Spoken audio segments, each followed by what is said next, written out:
certificat médical, c'est un moment très très important et ça doit être l'occasion d'une vraie consultation pour poser les conséquences des maladies invalidantes avec son médecin.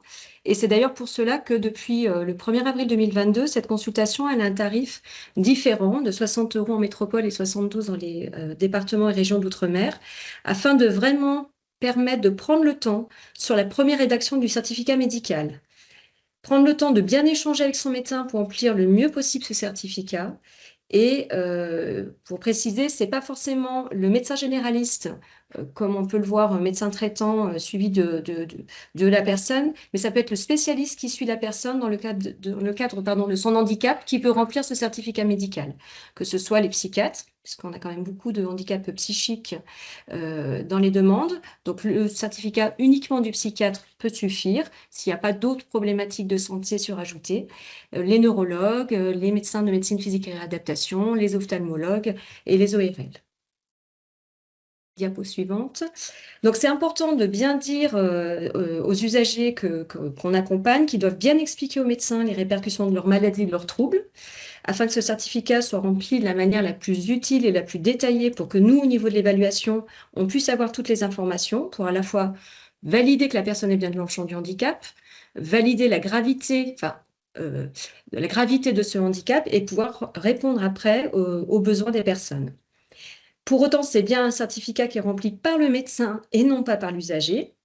La maladie, elle ne fait pas le handicap, donc c'est pour ça que c'est important que le certificat décrive bien toutes les difficultés rencontrées. Donc parfois, on a des certificats dans lesquels on a la pathologie, et puis ensuite, on a très très peu de descriptifs. Et finalement, cette pathologie-là, d'après le guide Barème, n'ouvre pas systématiquement droit à des prestations ou à des orientations. Donc nous, on a vraiment besoin de savoir quelles sont les répercussions de cette maladie ou de ce trouble. Bien sûr, les comptes rendus médicaux, paramédicaux, toutes les informations complémentaires que la personne a en sa possession sont très importantes. Et parfois, si effectivement la personne est passée par une longue hospitalisation, le compte rendu d'hospitalisation peut être mis en place, peut être fourni avec le CERFA afin qu'on ait des éléments. Ça ne sert à rien de réécrire l'intégralité de ce qui peut être dans le compte rendu d'hospitalisation. Donc, bien informer aussi des traitements qui sont mis en œuvre, mais aussi les effets secondaires, parce qu'on a dans nos grilles d'évaluation la notion de lourdeur thérapeutique qui entre en jeu. Donc, ça aussi, c'est important. Une personne qui a des douleurs chroniques, par exemple, eh bien, il faut qu'on sache tout ce qui a pu être tenté, parce que parfois, de guerre lasse, les gens ne prennent plus rien, mais il faut qu'on sache tout ce qui a pu être utilisé, tenté pour essayer de passer cette douleur chronique, afin de vérifier qu'on est bien sur un handicap important qui, malgré une prise en charge adaptée, n'a pas pu avoir de solution thérapeutique et qui génère un handicap séquelaire. Et bien sûr, le médecin doit valider ou authentifier ces difficultés. Je répète bien, ce n'est pas un autoquestionnaire, mais bien un certificat médical qui engage celui qui le signe quant aux informations qui sont notées. Donc, c'est vraiment un temps d'échange important entre le médecin et son patient pour qu'on ait le maximum d'informations fiables et précises. Diapo suivante.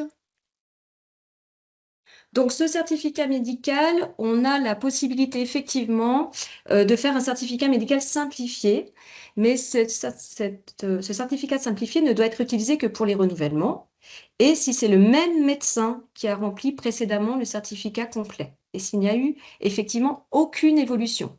On est parfois, alors je sais que ce sont des contraintes administratives pour mes collègues, mais on est parfois étonné. On a des certificats simplifiés faits par des médecins qui n'ont jamais fait de certificat pour la personne. Et on a ensuite, quand on réclame un certificat actualisé, parce qu'on a d'autres éléments, à la fois dans le formulaire et comme on vous a dit tout à l'heure, quand on croise les informations, on a des éléments que finalement la personne semble aller mieux, et bien effectivement, on apprend quand on réclame finalement des informations qu'il y a beaucoup de choses qui ont changé depuis les 5 dernières années. Donc, quand les personnes déposent aussi de nouveaux droits, on veut une nouvelle évaluation après un rejet, ça ne sert à rien de fournir un certificat simplifié, puisque du coup, on ne va pas pouvoir changer notre décision si on a les mêmes informations. Concernant les coordonnées et la signature du médecin, le certificat médical n'est valable que s'il comporte la signature et les coordonnées du médecin avec le tampon et le numéro réglementaire, pour authentifier qu'il s'agit bien d'un certificat rempli par un professionnel. Et puis, ça permet aussi, si on a toutes les coordonnées et si la personne a bien coché dans le formulaire qu'on pouvait partager avec les partenaires, qu'on puisse aussi contacter le médecin si on a un doute au niveau des informations notées.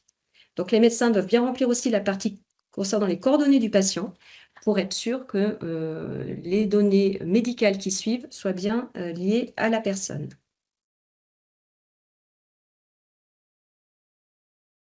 Ensuite, pour les informations médicales, on a encore 2 volets supplémentaires aux 8 pages du certificat médical.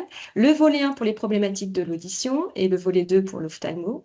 Il faut savoir quand même que si le handicap de la personne, c'est l'audition ou les problèmes visuels depuis de nombreuses années, alors généralement, ils ont déjà en possession un audiogramme ou des bilans chez leur ophtalmologue. Et donc, du coup, ce sont ces éléments-là qu'il faut nous envoyer avec une réactualisation s'il y a une dégradation, mais pas forcément aller vers un nouvel ORL qui ferait un audiogramme uniquement pour la MDPH. On est quand même sur le handicap, c'est une situation chronique. On rappelle, hein, c'est une durée prévisible de plus d'1 an. Donc, quand on a une perte auditive, généralement, on est suivi de manière plus régulière. Idem pour les problématiques visuelles. Dans la Loire, on a gardé le certificat médical de la carte de stationnement parce qu'il nous semble plus intéressant pour avoir tous les critères d'attribution de cette carte mobilité inclusion mention stationnement.